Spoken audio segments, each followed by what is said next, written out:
challah bread recipe. Pretty dang good.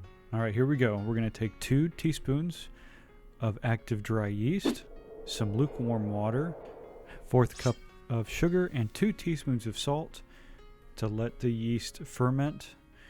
In the dry, we're going to do 4.5 cups of flour. Then we're going to add in 3 eggs, 2 for the bread, 1 egg yolk, and then we're going to keep the white for the egg wash. 1/4 cup of veggie oil, and yes, I know you're supposed to use a liquid measuring cup. Then I let it stir for about 5 minutes, and this is what comes out. And then you let it sit for 2 hours. One thing that I had difficulty with was the 6 braids, so I couldn't figure that out. My brain could not comprehend how to do that watching several videos, so I just did the 3, 2, 1 small 3 and 1 big 3. And I like the small 3 better because I cut it up and used it in this amazing grilled cheese. My dad gave me the tip for that, so thank you, Dad.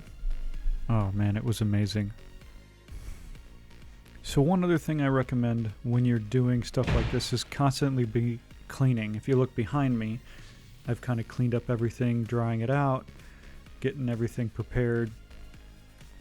Is messy, so you want to, as you're waiting for things to happen, clean up, get your space clean and organized. And again, this bread is super simple to make. One thing that I've learned is parchment paper, you want to scrunch it up. That way it takes the shape of whatever you're putting in. It's a little rigid at first, and it goes right in there typically. I don't make it look easy, but it is easier than what it looks like. Then you let it rest for another 2 hours. Then you put the egg wash on it. Preheat the oven to 350 for 35 minutes, 30 to 35 minutes, until the temperature is 190 degrees inside. And then you get beautiful bread that looks like this. And as always, thank you for watching. Appreciate it very much.